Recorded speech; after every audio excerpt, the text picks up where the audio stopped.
Hello, everyone. My name is Allie Virtue, and welcome to the Pre-Diet Podcast. The purpose of this podcast is to help people get ahead who are trying to be healthy, teach you something about nutrition, lifestyle, all the strategies that I've learned in 8+ years in this industry, plus some other perspectives from our future guests. I am really excited for you to hear from our guest today. It is Devon Grogans. I have admired Devon for years now. We first did a podcast in 2020 together, and I think he has a fantastic perspective on nutrition, on lifestyle. He is an incredible human in general. So I'm thrilled for you guys to hear his perspectives, his takes on things.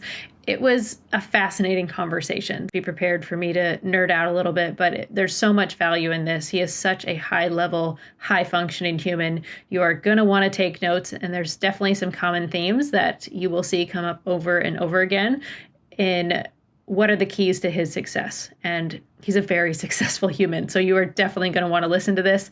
I didn't even get through all of my questions. I had so many questions for him. We'll definitely have to do another one at some point, but I hope you enjoy this podcast. Please leave a comment, follow the show on Spotify, subscribe to the YouTube channel, leave a comment, leave a review, share this with a friend, post on social media.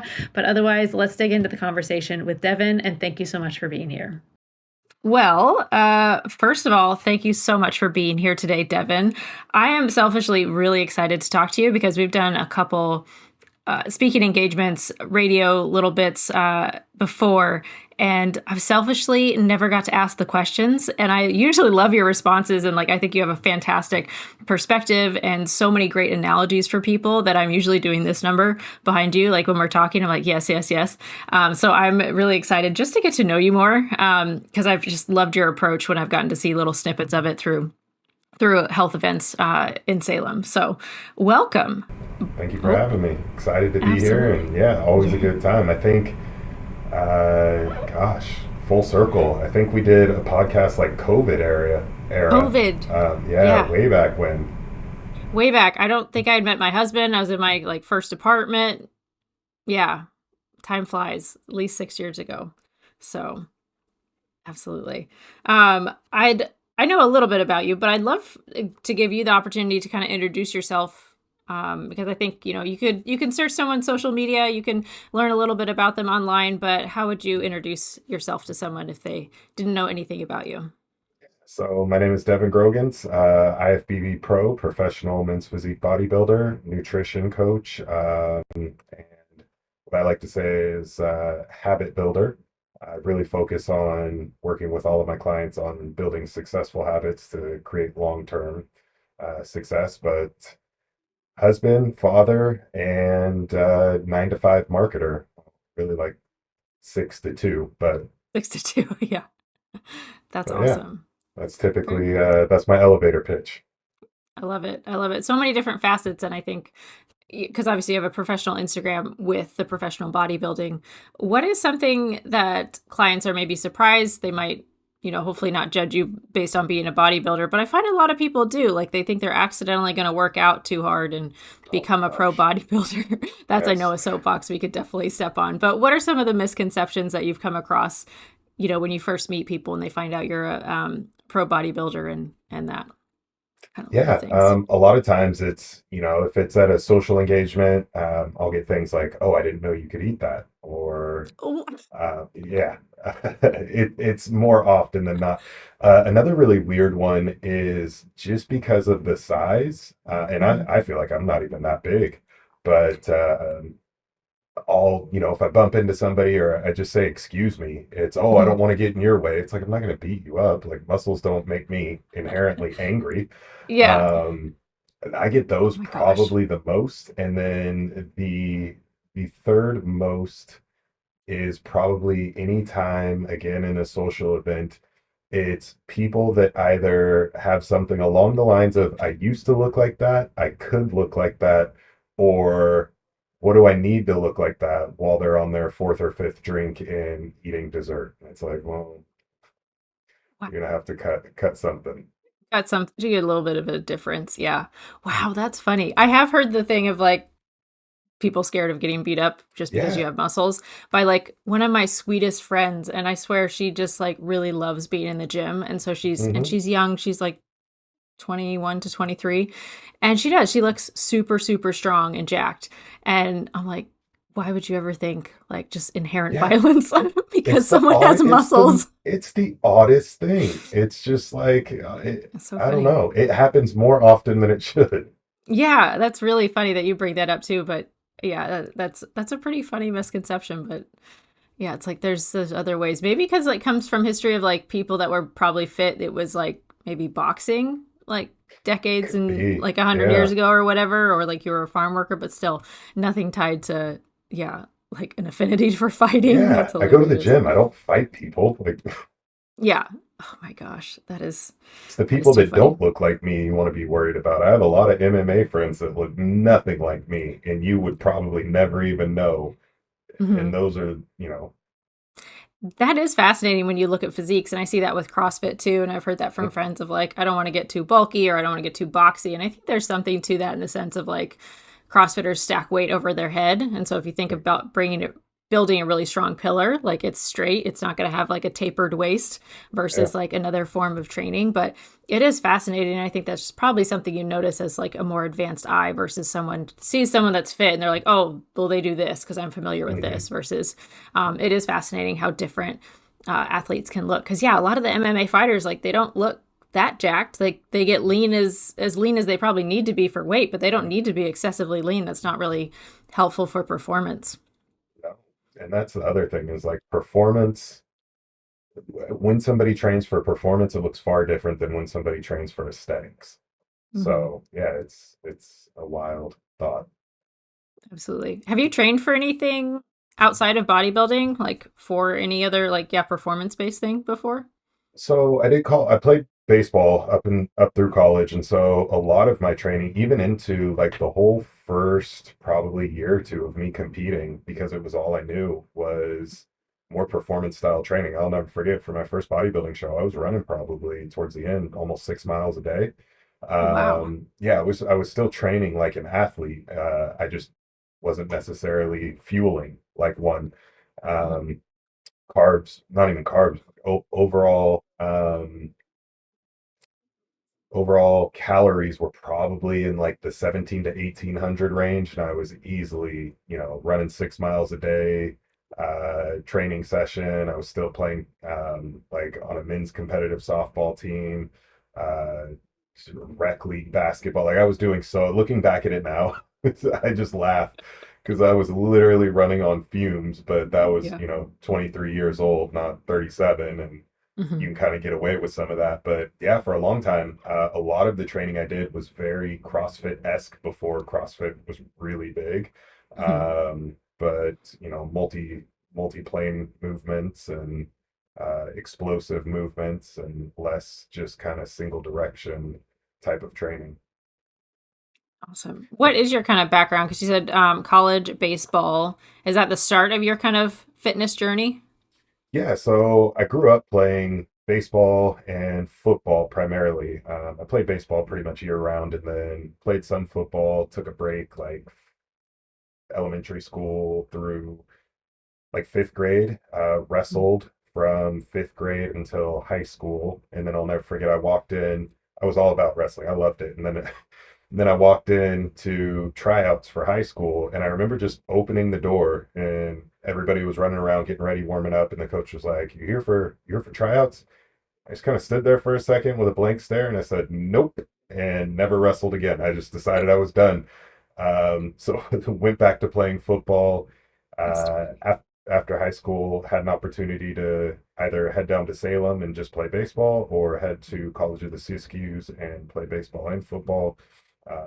But I wanted to stay fairly close. I was on a very high level traveling team, and so wanted to stick close to those guys. We went down and played in several World Series tournaments throughout California. Um, and then once baseball was over, I was kind of just trying to find like what is my next thing? What do I want to do? And I was playing on three softball teams, one like beer league with my father-in-law, one semi-competitive, and then one that was like just under professional men's softball. And that was wild. Like I thought collegiate level baseball was high level. And don't get me wrong, we're talking about slow pitch softball here. But Yeah. I will never forget going to this tournament where there was it was like one of the top five ranked national teams, and I'm playing left field probably 30 feet from the fence. And this guy hits a line drive that came to me like I was playing baseball and standing at third base. Like I had never had a ball come to me that fast in my entire life in the outfield. And so that was crazy. But we had our first child, and then I kind of needed to scale back on all the extracurricular activities. And I just kind of found myself, I was always in the gym, performance wise, like I was saying, always trying to get faster, stronger. And a good friend of mine was a bodybuilder. And so I just kind of said, hey, tell me a little bit about this bodybuilding thing. I want to see how far I can push myself. And at the time, it was something that didn't really take away time from the family because I was in the gym anyways. So it was just, okay, let's get the nutrition part figured out, and that took me a long time. Yeah, you can't outrun a bad diet. It is very true. I tried for years, and it wasn't until bodybuilding when I really got a grasp on nutrition that's when I kind of fell in love with it. I did my first show, and I just remember not even the competing aspect, but just wow, this is what happens when you formulate the right nutrition with proper training. You can literally change and sculpt your body however you want it to look. And I'm somebody who is very artistic. I don't, the analytical side of my brain makes smoke come out of my ears, but I could sit down and draw and, color. And I've always been really drawn to different artistic modalities, and bodybuilding to me was one of those. And even though it is very analytical, there's still a lot of art that's involved with it. And that's exactly what bodybuilding is. I tell everybody, you can be a bodybuilder without competing. That just makes you a competitive bodybuilder. But anytime you're going in with an approach of, hey, I want my shoulders to look a little bit rounder. I want to bring this one aspect up of my body, or I want this to grow. Like that's all bodybuilding. That's exactly what it is. You're sculpting. Um, but to your point, that's kind of how I fell into it. Was a friend of mine was big into it. He was coaching quite a few other people that I knew, and got me set up. It wasn't the looking back, it wasn't the greatest of coaching experiences, but I always like to look at the silver linings. And so it taught me a lot of what not to do, both as a coach and a competitor. So it was still a win. But yeah, that's kind of how I fell into it, was just collegiate sports were done. Extracurricular sports were kind of winding down, and I just needed something that I could still kind of strive and set goals for without taking too much time away from, the family. It's awesome. I was going to ask, yeah, how you got into it. Was it a friend that kind of became a mentor, or did you dive in right away with like hiring a coach? Yeah, so my friend was my coach. I just knew he competed. A couple other people that I knew I started seeing them pop up at, photos of different shows and things like that. And so I reached out to him and just said, "Hey, what does it take to get on stage to look like that?" And it was a different experience. That's the one thing, and I just had a conversation with one of my clients this morning. Um, any aspect, whether it's bodybuilding or not, but when you truly go all in, uh, you get looked at different, and people notice discipline, dedication. It's the one thing you can't buy. You can buy a lot of things, but you can't buy. You can. I used to race cars a little bit, and a friend of mine, mentor, would always tell me, "How fast can you afford to go?" Because it truly is. The person with the deepest pockets is usually going to be the person with the fastest car in any type of racing. Um, Very competitive snowboarding. I did that a lot too, all throughout high school into college until I kind of was like, hey, I can't afford to get hurt. um, but same thing, like you can only get so good, but it's a big expense. If you've ever gone to the mountain, it costs money to do those things. Bodybuilding, in the sense of just having a fit and healthy body, is not something you can buy, because you could spend the money on the food, you can spend the money on coaching, you could spend the money on all the things, but if you're not dedicated to following through on all of it, it shows. And it's the first thing that people notice. When you walk into a room and you're a fit person, they notice you. You hold yourself different, and people are drawn towards that. Um, and so, yeah, it was very mind opening for me to understand that you can't cheat the process, and you can't buy the process. That's a fantastic point that I feel like we could shout from the rafters, that because a lot of people will, I mean, I even had a client that said, I don't know how much he paid for it, but he's like, I went to fat camp and for 2 weeks in Arizona, and massive transformation, but there's only so much you Mhm. can get out of 2 weeks. And especially if they're Yeah, just focusing on the physical transformation, which is fine, that might be what you're paying for.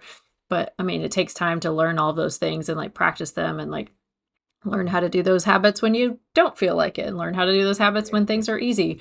And I think that's hopefully reassuring in the sense of like whether you spend $30 on a nutrition plan or $30,000 on a nutrition plan, you can get potentially the same results. But if you can't afford all the accountability and all the resources, like you have to do more learning and time on your part. But hopefully that makes people realize that it's up to them on how it's successful. I mean, it can take some trials. I also hired a nutrition coach and had a kind of terrible experience, and so that was very educational. Like, don't want to do that. Yep. But that's really fascinating. What was surprising to you going from generally fit, generally interested in nutrition, to becoming a bodybuilder or saying, yes, I want to step on stage? What was kind of most surprising? And also, what were some fundamental habits that you're like, oh, I'm glad I had this down before I jumped into that? Yeah, most surprising was just how, because so at that point in time, I'll back up a little bit.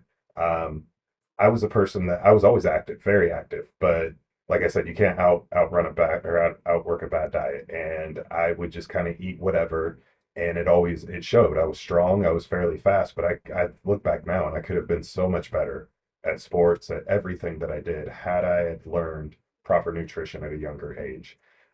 The number one thing that I learned was you can't cheat the process. You can tell your coach that you're doing something. Um, you can say all the right things, but at the end of the day, your body is your resume, and it is going to either, green light or red light you. It's either going to say, hey, I'm speaking the truth, or no, I'm not. Um, and so that was probably the biggest, like, eye-opening type of thing, early in my bodybuilding career. Um, I would say now that some things have changed, I can kind of talk about that. But that was kind of the most eye-opening. And then what was the other question? What was I think fundamental habits of like what you absolutely Oh, needed to have locked in yes, yes, before yes. doing that. Fundamental habits, and this has stayed true from day one until now, and it is preparation. If you are not prepared, especially when it comes to bodybuilding, you will fail. It's not a fly by the seat of your pants type of thing. You have to be spot on. You have to have your food, your clothes. Like even now, I have a 5 a.m. client that we meet at the gym. I have very few in-person clients. He's one of them, but I'm up at 3:15. I'm out the door by usually 4:15. Um, but everything's ready to go.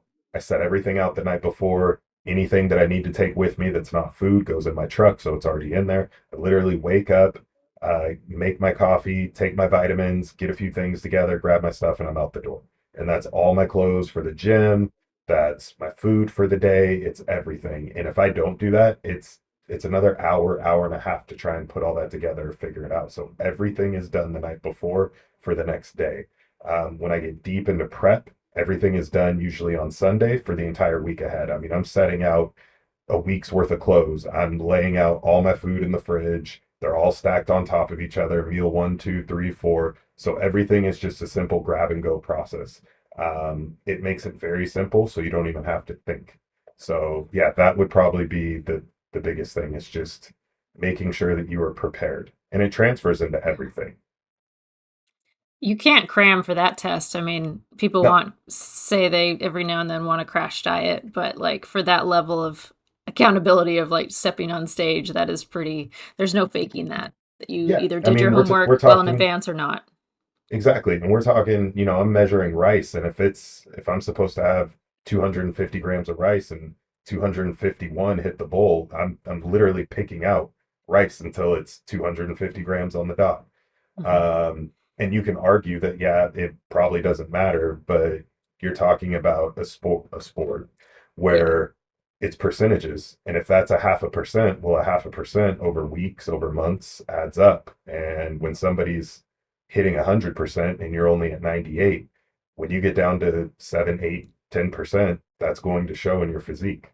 So, Absolutely. I think, and this is not, I need to be careful how I word this because I don't want this to come across as like it's nowhere near intent for like body shaming or anything like that. But when you see someone who has, because I see a lot of, we network with a lot of business people, and I kind of think of myself, even though I'm only a business of one, as like a corporate athlete. And yeah, I think because I'm big into like how you think about yourself is also how you take care of yourself. And so I have to perform for my business. And I think a lot of times we totally put ourselves as far as like a physical health being on the back burner. When we think of like the corporate athlete, I think a lot of times people don't make that connection or they just think that they're not an athlete anymore because they don't play like high school sports. And I see so many people really struggle to like take that identity on, and then I feel like that makes it harder to like go to the gym because they're like, I'm not a gym goer, I'm a mom, I'm just this. And it's just like, but you can be both. You there can have different aspects of like who you are. And but I do when I see someone has like, and this is kind of how I pick like my mentors. Like when I hired a business coach, I didn't go for like the super sorry but like jacked guy on the stage. He didn't have a family. He did like, this was his sole focus. I hired the gal that had like 3 kids and her husband's in the military and she's doing this business, and I'm like, she's got her shit together.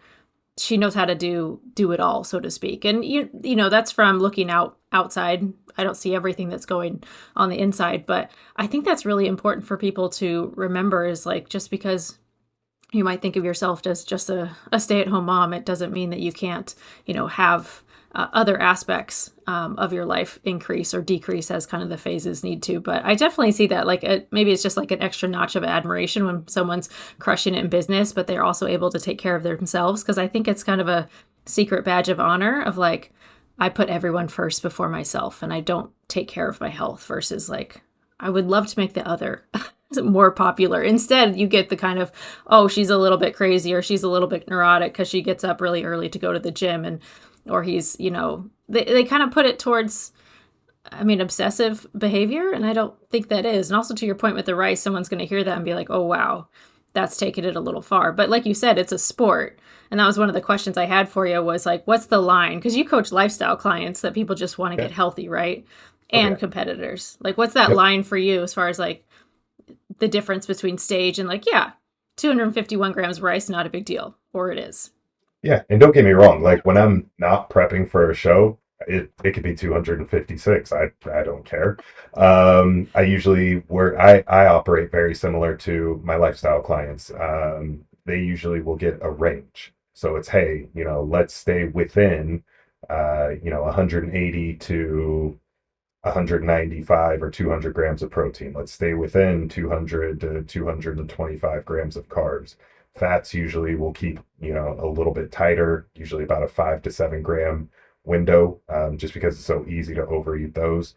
But when it comes to lifestyle clients, there's a lot more flexibility because I do understand that's not their main focus. And it doesn't need to be that strict when the goal is to just live a healthier life.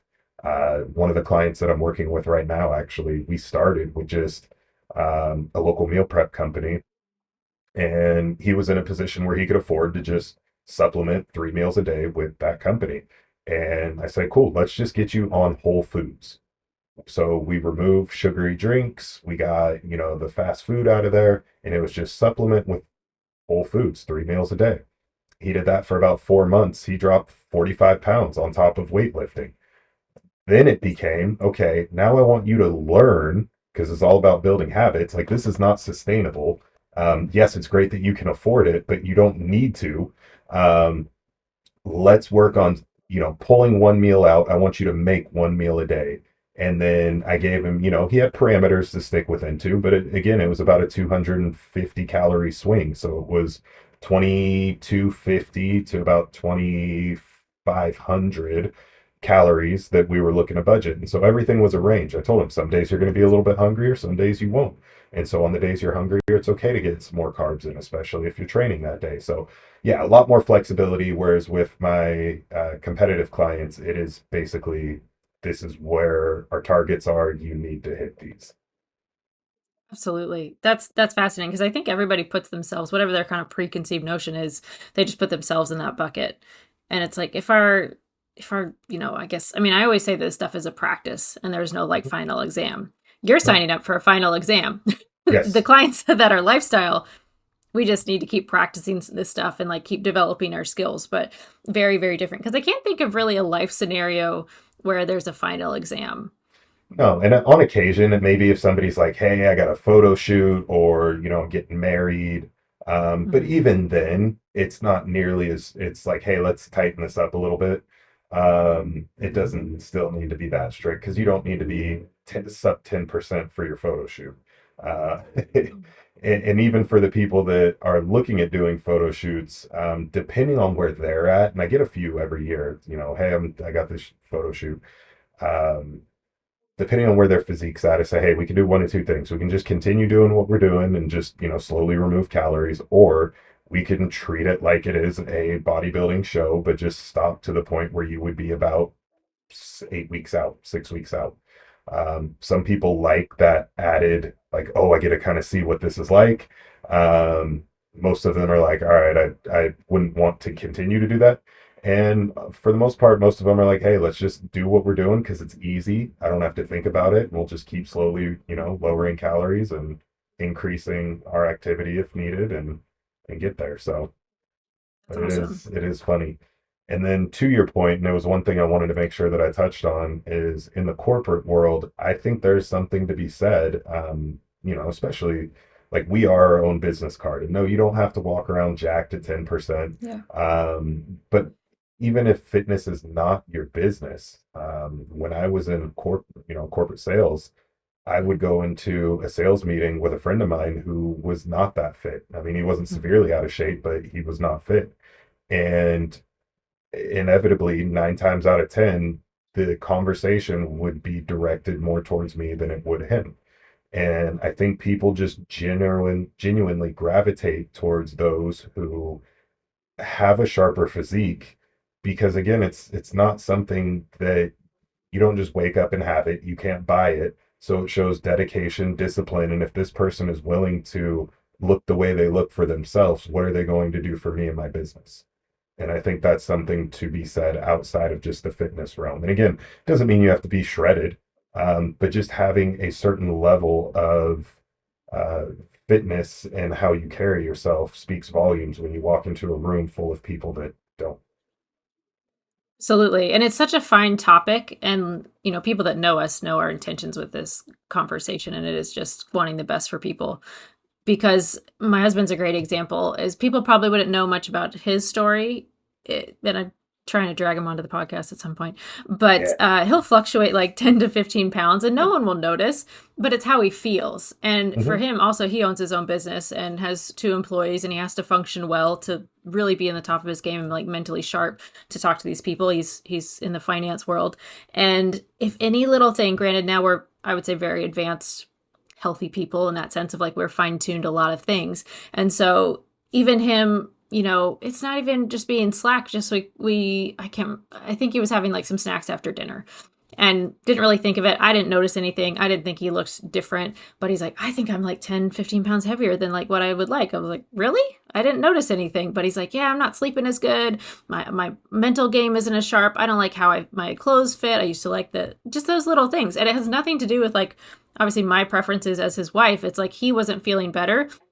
And for him, and same for me, if I'm not able to like speak to my clients and articulate what I need, the information I need to, it's really frustrating. And you're kind of grinding uphill all day at work. Versus if you are really healthy, I think so many people don't realize how good you can feel when you just take care of your health. Like weight loss aside, aesthetics aside, I mean, just how good you can feel and how much more productive you can be.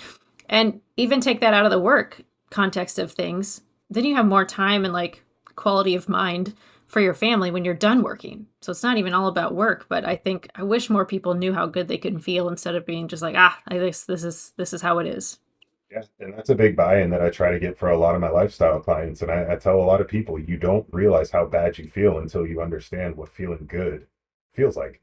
Mm. That's the people that eat McDonald's. Like they don't feel like trash, but I promise you, remove and I shouldn't say McDonald's, fast food. People that gravitate towards a lot of fast food or just high Mhm. inflammatory foods, processed foods, you remove a lot of that, and oh, all of a sudden my knees don't hurt anymore. Oh, I have more energy. I have less brain fog. It's easier to wake up in the morning. I can play with my kids. I was at a work meeting and I didn't feel like I was going to fall asleep. Like it encompasses everything. And then it's funny to watch when they do go back to, not even go back, but maybe they, they go out with friends or something, and they have a meal that they haven't had in a long time, and then they're like, oh my gosh, I felt almost hungover. I feel like trash. My knees started hurting again. I just felt really sluggish. Like, yeah, because you feel good now and your body understands what feeling good is. And when you put that in your body, and it's not to say that we can't all go out and enjoy, foods, but when you get to a certain point, you start noticing those differences that you never noticed before because that was your normal.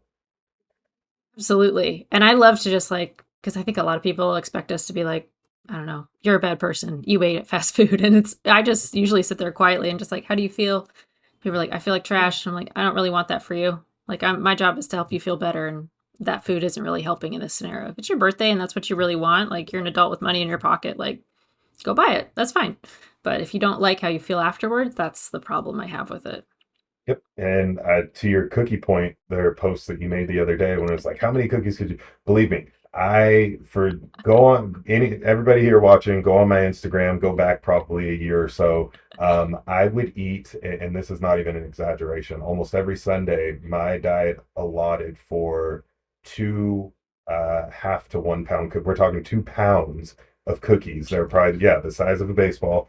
I would eat two of those and a half pint of ice cream every Sunday, and I was still losing weight. Mhm. But I had to drop it because I would wake up Monday and my digestion felt wrecked.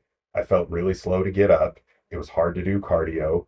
And so I pulled it back to like maybe one every other week. And then now I don't really introduce them quite as much as I did, but I could eat them and I was still making progress. And for most people, they're like, well, why would you stop? Because I didn't feel good. Like I got tired of forcing myself to wake up and not, oh, I gotta go do cardio, and I could feel it still sitting in my stomach, and I didn't even want to eat until noon the next day, and I wasn't stuffed. Like I wasn't like when I ate them, it's not like I'm sitting there like, oh, I should stop. I probably, in all honesty, could have eaten 4 pounds of cookies. I still probably right now could eat 4 pounds of cookies. I just don't like the way that my body feels after eating even Yeah. a half pound of cookies. So I had to stop. It was just too much sugar and too much. Um, processed food. And to your point, it's just, it's not always the external. How do we feel internally? And those were some things that I had to remove and change, at least in frequency for me, because it didn't make me feel well. Absolutely. The way I kind of stay motivated, so to speak, as far as like to limit that stuff is usually mental health. And I don't really Mhm. identify as a person that really has a hard time with like anxiety or anything, but I just noticed like, I think it was actually on my birthday and I just had a slice of carrot cake, one of my favorite things. And Yes. Love carrot I just noticed I'm like, why am I so anxious? Like it's my birthday. I should feel fine. Like there's no reason to feel bad about this. And I think it was just kind of the sugar rush and I didn't really like it. And that was really eye-opening of like I definitely don't want to feel like this all the time. And when I cake. have to function really well, that is just like black and white, not helpful food versus yeah, maybe in a smaller amount. I can usually not feel like that, but that's more motivating to me than probably anything else. Because if inside your head is uncomfortable, like where else are you gonna go? Yeah, and there's nothing worse than eating something and then starting to feel like, oh, I shouldn't have had that for whatever reason. Mhm. Because there's times where I've done that, and it's not, I shouldn't have done that because I'm worried about how it's going to make me look. It's I shouldn't have done that because now I feel like trash, and I got to sit in this. Whether it's digestion or whether, I'll never forget one time I ate a 1 pound cookie. And my boys and I, we do these cookie reviews where we'll order some and then we'll try different ones. And this was before even my youngest son was born. We had tried one. It was like a brown sugar Pop Tart cookie. I don't know how much. It was a brown buttered brown sugar Pop Tart cookie, and it was amazing. But never in my life, like I wish I would have had a CGM, because It's like 5 minutes after eating it, like we turned the camera off, and my son, I'll never forget, he goes, "Dad, are you okay?" And I'm just like staring straight ahead, and I just start pouring sweat. And I was like, whoa. I was like, no, I don't feel too good. And I walked over Uh, to the sink and like vision was blurry. And oh, yeah. And it took probably oh 10 wow. minutes. I just remember sitting there like, because it was so much sugar that my Wow. body just like went hyperglycemic. Mhm. And it was shocking. And I'll never forget after that, I was like, all right, I need to be conscious about just because I can eat it and it doesn't show on the scale or it doesn't show in the physique doesn't mean that I Yeah. need to eat it. Absolutely. Absolutely. That's fascinating. Yeah, that would have been really interesting. Not really an experiment you probably want to sign up for, but yeah, like plug a I'd run it CGM in back. and I'd do it with a yeah, CGM do now. it. That would be really fun. We should go out to eat and like yeah, have little CGMs and see what they do. But There we that's go. See that fascinating. that we should do. What That could that be would be a fun. fun like do a series of a couple of places of like see Mhm. what will spike our glucose the most. I wore one for like 3 months, I and it was remember that. annoying how easily it would spike. It made me want to do like a hypertrophy program. I was like, I need more muscle to like accommodate some more carbs in my life. So, yeah, it would be really fascinating. And especially doing it in a way that doesn't make people scared of carbs. Yeah. Because what I learned in that 3 month period, and I learned so much in the first week alone, and it just reiterated every single textbook strategy for managing your blood sugar, like go for a walk a little bit after eating, and like we had Thai food, and I had, I didn't overeat. Wasn't a ton of carbs. There's probably some sugar in the peanut sauce for sure, but the fact that we having that and then just sitting our butts on the couch, like it went up. I don't know, like 170. But also, I saw that, and the giant nerd that I am, I just stood up and did squats for 10 minutes, and it was cool to see it come back down. Yeah. So it's just I'll, fascinating. I've done that. I'll do that at home. So Sundays are still my high carb days. They're just a lot less cookies involved now. But I will check my blood glucose usually an hour and a half to 2 hour postprandial. Mhm. And I know it's not nearly as accurate as having a CGM because I can't quite see when it ebbs and flows. But I can at least get snapshots. And so sometimes, like last week, I was 4 meals. Each meal was about 150 to 200 grams of carbs, and so I would try different things after each meal just to see what affected bringing it down quicker. And so I think after meal one, it was like, I think I did 100 push-ups, and then I went and tested it, and that dropped it a little bit. The other one was I went on a walk, and the one that worked the best was a combination of walking and weightlifting. And all I did was I have a gym at the end of our driveway in our shop, and it's probably 600 steps usually. Um, so a couple hundred feet. And so I walked down to the shop, walked back, walked down again, and then went into the shop and just grabbed 20-pound weights. And I did 20 dumbbell overhead presses and then 20 bent over barbell rows and walked back. And it dropped at like 50 points or something. Yeah, it was pretty significant. But again, that's, snapshot. So it's not as accurate as a CGM, but I've been leaning towards getting one just to kind of see, more real time what those types of effects do. But to your point, the fact of the matter is just movement in general post carb consumption definitely helps. Absolutely. Absolutely. Just simple walking worked really well for us. Yeah, So after like, I think I got it around my mom's birthday. So we bought over like a sampler of cake and I was like, well, this should be fun. yeah, And sure enough, yeah, I'm like, well, I need another walk, guys. Anybody else yeah. want to take me for a walk? But I think that would be fascinating. And distilling that, yeah, in a way that people aren't scared of it. Cause I could have a boatload of rice in the morning after a workout and then go take care of my horses and nothing. It was super, super even. And post workout, more sensitive to carbs, going out for a walk, doing some mild, very mild labor, took care of it. It was totally fine. Okay. But versus sitting at my desk after moderate or a lot of carbs didn't work as well. So, Yep. I but picked up this little walking pad back here that's on the wherever. oh, There we go, nice. right there. Um, this guy. And so usually I'll walk around my office, but being that it's been like snowing and 40 degrees, I have a Mhm. sit stand desk. So I'll just raise it up and then I'll walk for 5, 10 minutes That's awesome. after I eat, which has been really nice. But it's crazy how well that works for digestion too. I was just about to say the same thing. Like I just feel better. Mhm. My husband's luckily very disciplined. I think it's like 8 o'clock and yeah, freezing cold or whatever. And he gets home and he's like, ready for a walk? I was like, no, Yeah. I'm ready for No. dinner. He's like, if we eat, we're not going to walk. I was like, fine, we can walk first. But It's yeah, definitely helpful to have the accountability buddies or options to make it still happen. Oh yeah. Absolutely. Awesome. Let's see. I was trying to think. So many questions come to mind. But what are some of you mentioned just how much fitness has kind of played a role in building discipline in other areas of life. What's something that you've taken from your kind of fitness journey into work, professional, or that same lesson from fitness into your professional life that's really served you in other areas? Percent preparation. When I met my wife, I mean, my entire life up until I started bodybuilding, I was fly by the seat of my pants, like, oh, I'll figure it out. What are we doing today? Whatever, whatever happens, happens. Um, and to a degree, I'm still like that, but I've become much more regimented, and it's carried over and just helped in volumes for everything that I do for my personal business, for the clinic that I work at.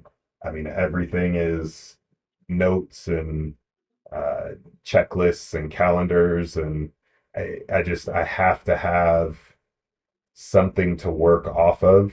Um, Otherwise, I also have severe ADHD or AD, whatever they decided to combine both of them into now. So I'm just squirrel, if not. So Yeah. every morning I come in and I have a checklist kind of on my phone that I'll work off of, but then I'll put down um, usually four main things that I need to get done, three that are involved with work, and then one that's usually like a personal. And then I make sure that I get all those checked off along with whatever I do for the day. But really, structure has been the biggest thing that it has helped me with. And that's one of the biggest things that I try to help all my clients with, because I find that tends to be the weak link for a lot of Yeah. people, is not necessarily the cooking of the food or the eating of the food or the workouts. It's doing it consistently, but in a way where it's almost like running on autopilot in the background instead of it being the main window on your computer. And that's really where uh, I think people live and die. When it's your main window and that is the program running, that everything else is kind of tucked behind, it's hard to make space for anything else. But once you get to a point where you can almost just unconsciously do it, and it just becomes that little program that runs in the background while you're still doing everything else you need to do, that's when a lot of people see success, and that's when I started to see success. So definitely, structure would be the number one thing. That's a great way to put it, is it's just operating in the background. Because I Yep. agree, like one of the, I'll call them green flags, I guess, of like a client's working really well and they've got this for hopefully for life, right? Or at least for a really long time, is that it's not stressful anymore versus you hear Yep. from the client of like, I did it, I did everything. And you can just hear the stress in their voice because it took every ounce of their motivation and discipline that week to get the stuff done. I'm like, I'm still nervous for you at that Yeah. point. But how do you, because I find that definitely one of the biggest challenges. And one of the things I think I'm usually pretty good at is like figuring out the practical elements, but every person is different as far as what keeps them on track. What are some of the strategies that have helped a lot of your clients like create that kind of operating system for themselves? So a lot of it is, prepare the night before. You got two options. You can watch 2 hours of Netflix, or you can watch an hour of Netflix and then be 2 hours ahead for tomorrow because you spent an hour getting everything Yes. ready the night before. I tell a lot of my clients, and again, I don't expect people to do things the way I do, but I've been in that space. I was the person that was overweight and would tell myself, "Oh, I'll never look like that," or "Oh, my body type just isn't made to be like that." Like I've told myself all those lies. And so I come from the same place that they do. I wasn't the guy that was like always skinny and just needed to put muscle on. No, I was the guy that was athletic but overweight and, crossed his arms at the pool and did all those things. So for me, I tell people don't stop. When you stop, you die. And that's in the sense of like when I get home, my step breakdown for the day is I'll usually get 4 to 5 thousand steps because that's when I do my cardio first thing in the morning. And then I usually get somewhere between 3 to 5 thousand steps throughout the next 9 hours.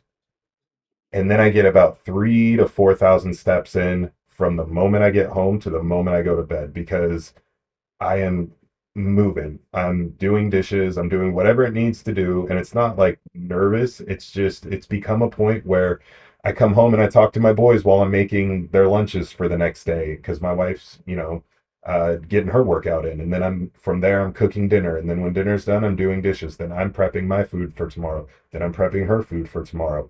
And then when everything's said and done, I finally will sit down and there's about 2 hours left in the day. And for some people, they would look at that and say, wow, you're crazy.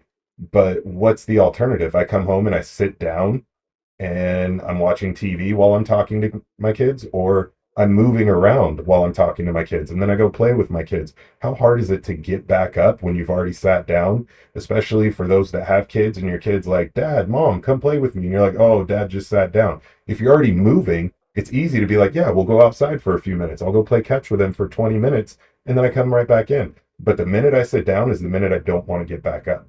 So I tell all my clients, do not like get what you need to get done and rest at the end of the day. Don't try to split it up and rest at the beginning and then try and get moving again because all of that momentum is gone.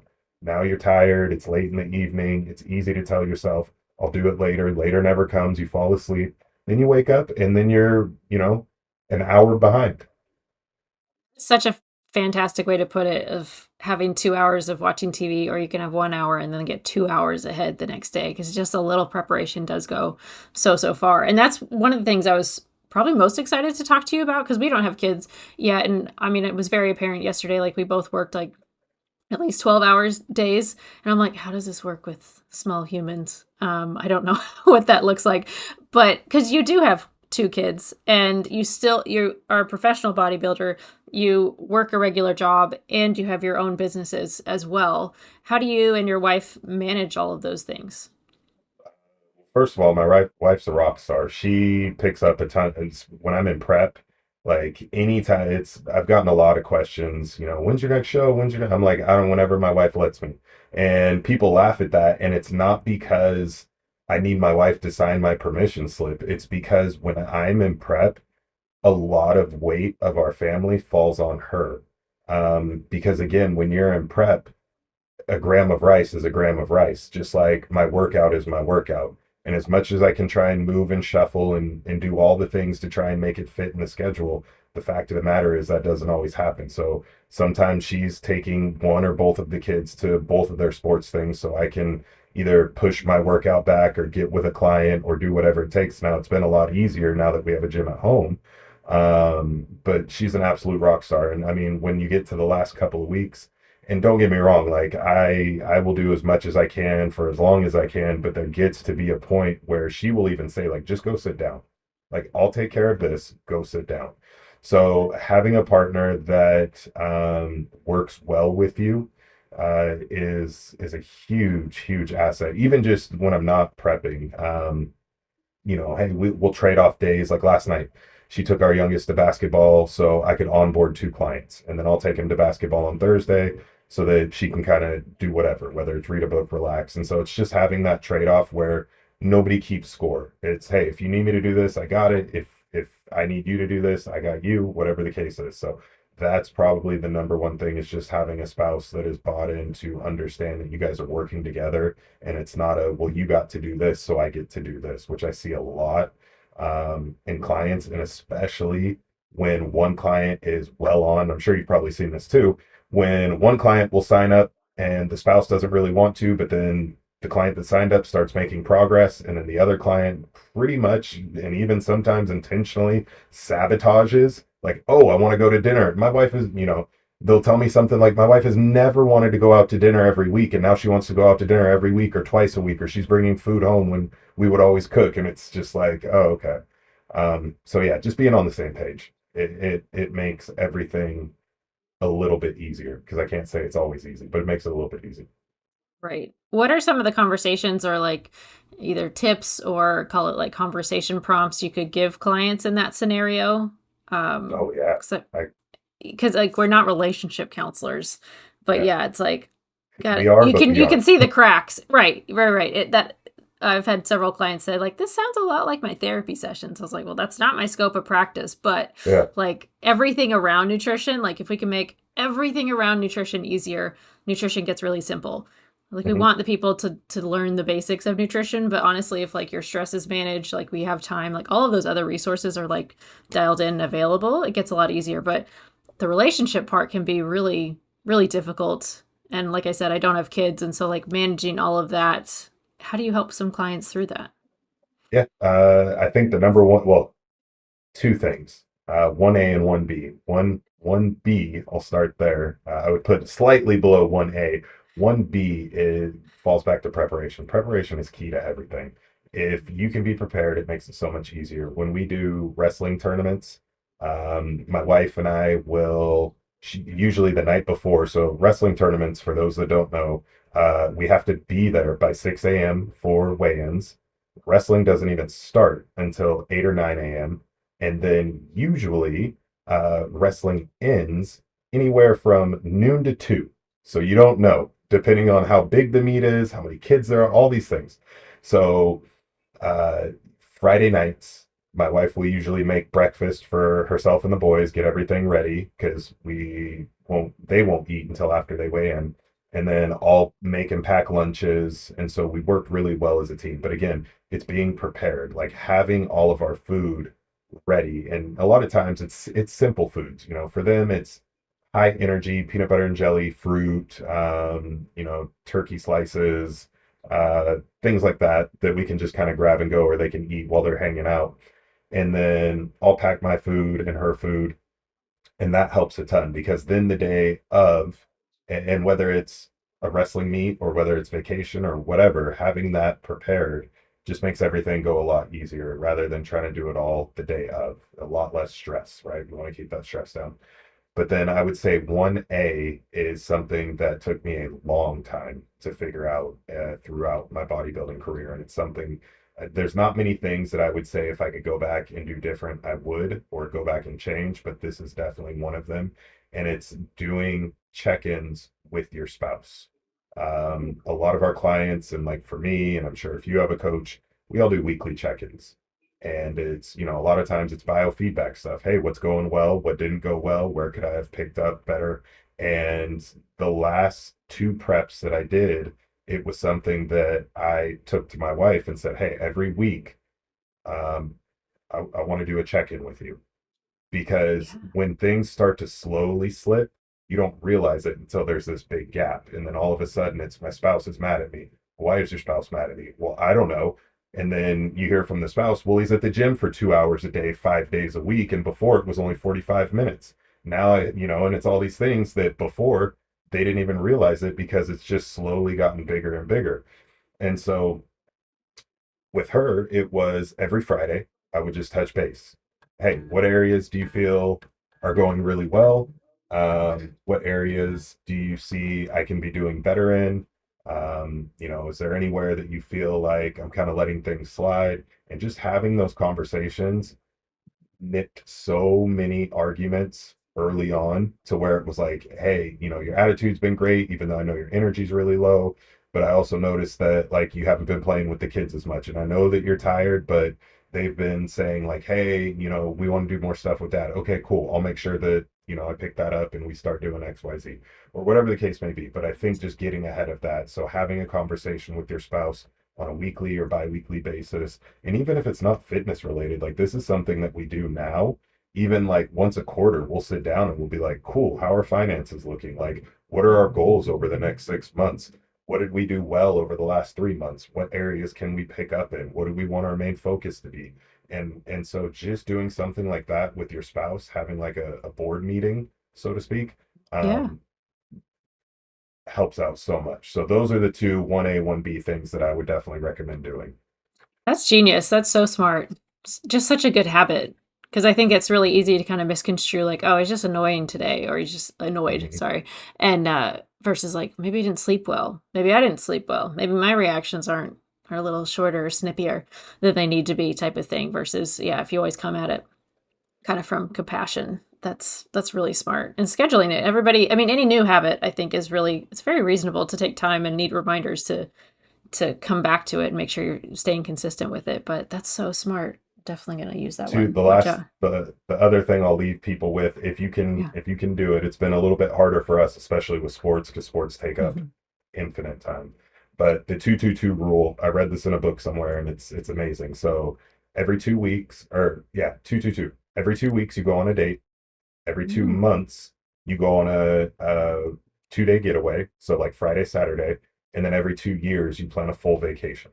Um, and ideally and it doesn't have to, you don't have to go to Greece or Rome. Like even if your 2-day getaway is the beach, or maybe it's just you go somewhere for a day and come home, and then you go some, a Saturday, Sunday. If you can't afford to go stay somewhere, that's fine too.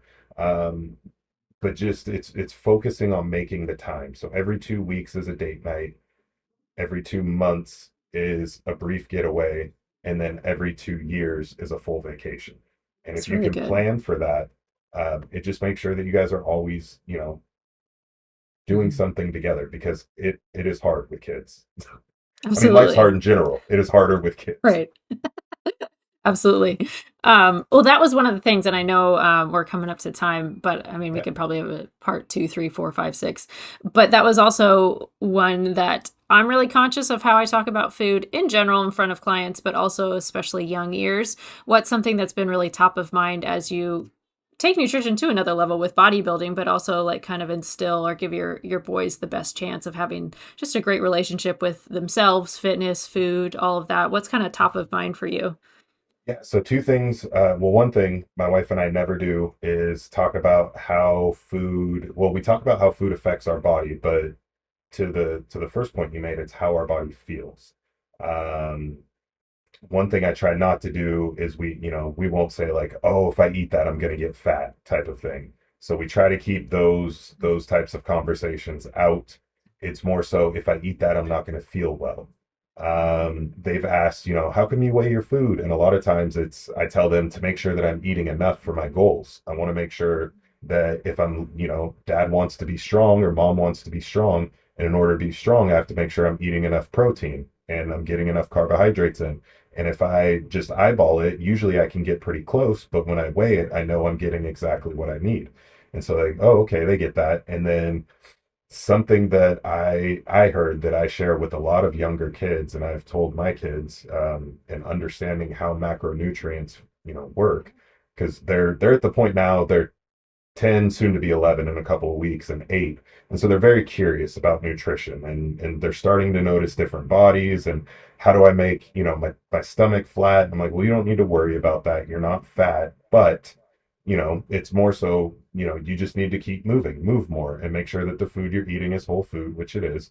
But when they're asking, what are macronutrients? I said, well, they're proteins, carbs, and fats. And I think I might have mentioned this at the event, but I tell them protein is what, you know, helps build your muscle. It's what's going to make you or give you the ability to go run and play on the playground. Okay, carbohydrates give you energy. So that's your fuel. That's what's going to allow you to run on the playground for the entire time during recess without getting tired. And then fats help your brain so that while you're running around, you can see and focus what you're doing so you don't inadvertently, well, for them, accidentally run into a pole. So, and they're like, oh, okay. So I just try to make it fun for them to where it's Yeah, not so, you have to eat like this, and just try to make it to where we're eating because we want it to make our performance better, not because it's going to make our visual body look better.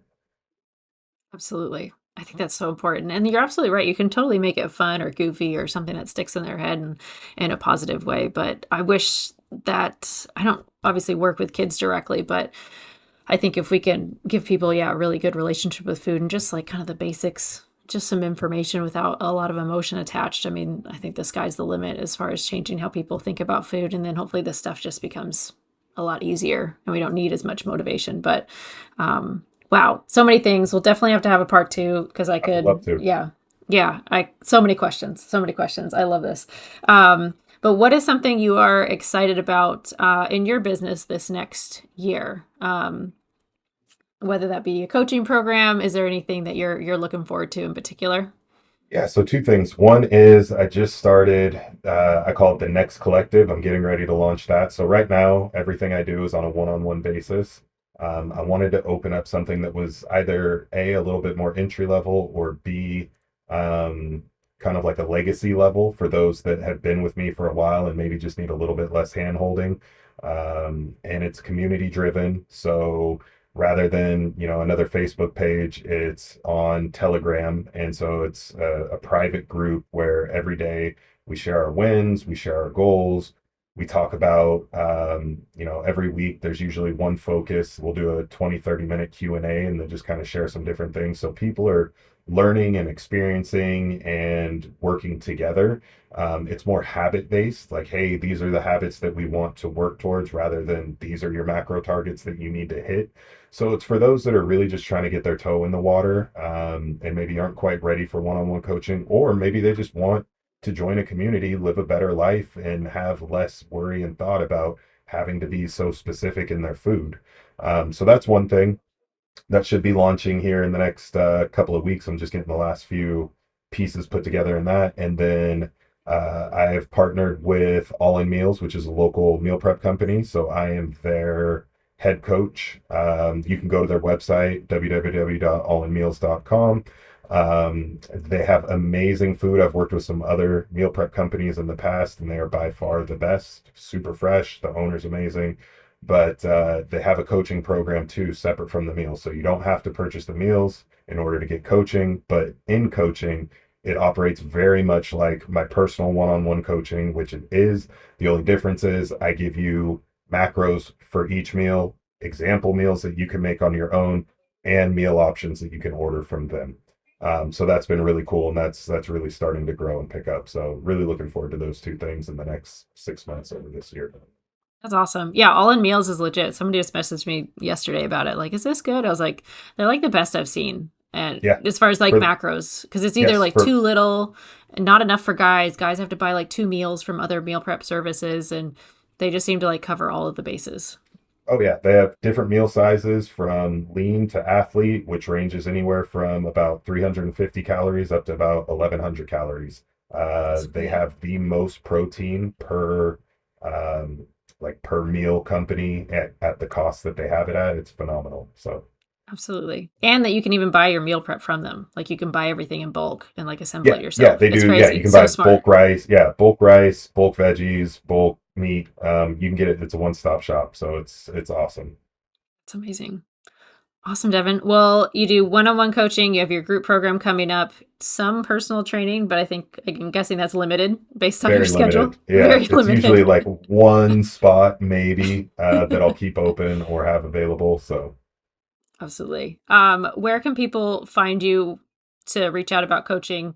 Follow you on Instagram. What's the best yeah, channel? so Instagram is dgro39, DGRO39, and then Okay. website is nxtlevel-training.com for any Awesome. inquiries, but you can also go straight through Instagram.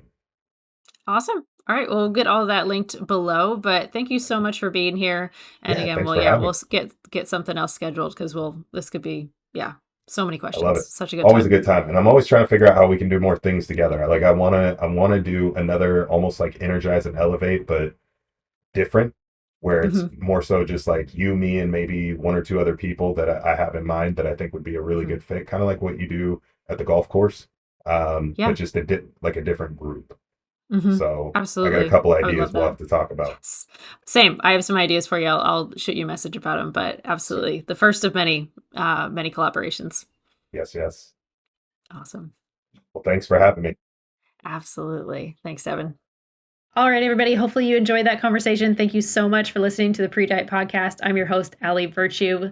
Make sure you are following the show on Spotify. Please leave a 5-star review, leave a comment, leave a question, maybe share with a friend. If you are watching this on YouTube, please subscribe to the channel, give this video a like, and maybe share it with a friend. Thank you so much for listening, and I will see you on the next one.